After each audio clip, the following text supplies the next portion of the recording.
Olá! A maneira como a gente dispõe os móveis ou equipamentos dentro de um espaço afeta o nosso comportamento? A resposta é sim. Olá, eu sou o professor Thiago Dias, aqui da Universidade Federal do Pará, e essa aula é sobre arranjos espaciais e como eles afetam o nosso comportamento.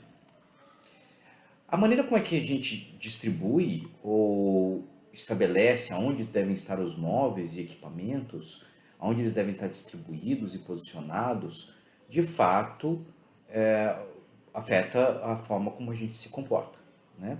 Nos estudos mais clássicos a respeito, os do Legendre e da Meneghini, essa disposição do mobiliário dentro de um determinado cômodo, né, envolve diferentes dimensões, como a percepção de segurança, conforto, identidade com aquele espaço, motivos pessoais de como disponibilizar determinados móveis, motivação para aquilo, autonomia, privacidade e principalmente contatos sociais. Na verdade, nos estudos propostos por dentro dessa área, há 4 disposições de móveis que são muito trabalhadas, né? A primeira, ou como no experimento aqui descreve a fase 1, né? Você tem um arranjo espacial com ausência de zonas circunscritas, ou seja, um espaço completamente livre para interação, né? Uma outra possibilidade aqui de percepção espacial é um arranjo espacial com estantes laterais em volta e esse espaço central aqui completamente aberto, também com ausência de zonas circunscritas, né? Ah, o que são essas zonas circunscritas? As zonas circunscritas aparecem aqui na fase 3, vendo? Há uma disposição de mobiliário, essas prateleiras que antes estavam aqui contra a parede, agora são colocadas em formato de um pequeno nicho, né?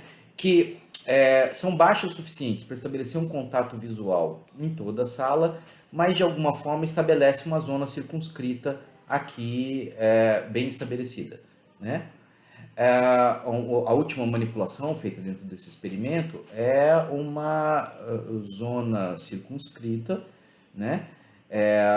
Onde essa zona circunscrita está bem aqui e a educadora, o adulto, está bem aqui. Bem, o objetivo desse tipo de manipulação é estabelecer como é que a disposição desses móveis afetam o comportamento das crianças, né? Então, isso daqui foi feito num contexto de creche, e os pesquisadores estavam preocupados em entender como é que a disposição dos móveis iria de alguma forma afetar o comportamento social das crianças. Então, como vocês podem ver, tem espaços livres, fase 1, espaços onde as estantes estão junto às paredes e o centro está completamente livre, fase 2, né? Na fase 3, você já tem uma pequena zona circunscrita aqui, bem estabelecida, só que a educadora está longe, está distante. E na fase 4, você tem uma zona circunscrita, onde que as crianças podem interagir aqui e a educadora está perto. Ok? Então, o que os cientistas queriam estudar aqui, o que os pesquisadores estavam tentando estudar aqui nesse momento, era estabelecer se a manipulação da disposição desses móveis de alguma forma ia afetar o comportamento das crianças, né? Então, nesse primeiro arranjo, o arranjo espacial visualmente aberto, ou seja, você tem acesso a toda a sala, né? Esteja a pessoa onde estiver, né? Porque os mobiliários são de baixa estatura, são pequenos, então você de levantar a cabeça consegue estabelecer um contato visual com todo o espaço, né? Essas zonas circunscritas, né? Essas zonas espaciais que foram delimitados por 3 lados com uma mobília, ainda com o cuidado de ter uma mobília com uma altura que permita ainda a visualização do espaço como um todo, né? Ela, de alguma forma, fez com que essas zonas circunscritas fossem ocupadas pelas crianças, ou seja, as crianças tinham a preferência maior em estar ocupando essas zonas circunscritas do que estar ocupando espaços muito abertos, né?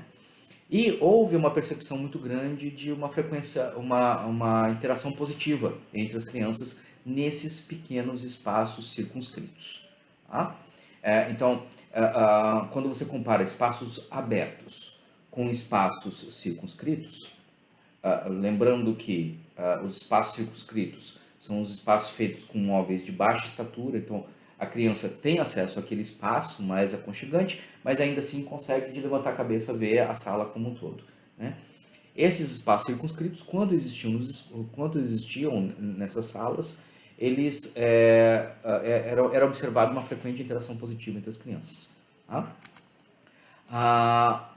Um arranjo espacial aberto, né, com a ausência de zonas circunscritas, ou seja, esse espaço central amplo e vazio, né, promove, na verdade, as crianças dentro desse tipo de espaço tendem a permanecer em volta do adulto, aonde ele estiver, né, mas com pouca interação, tanto entre elas quanto com os adultos.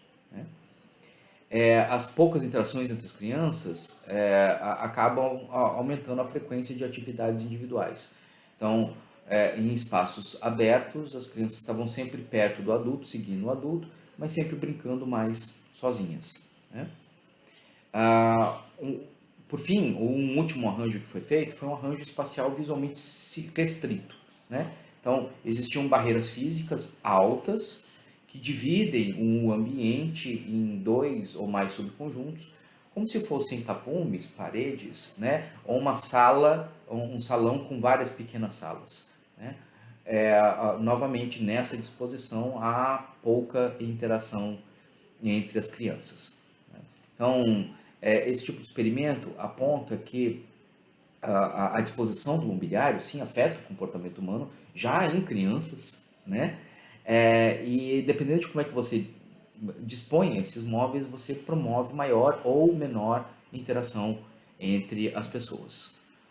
Dentro dessas manipulações que houve, então, um espaço visualmente aberto, onde você enxerga todo o ambiente, mas mesmo assim com zonas circunscritas, né? Então pequenos nichos feitos com mobiliários de baixa estatura, né?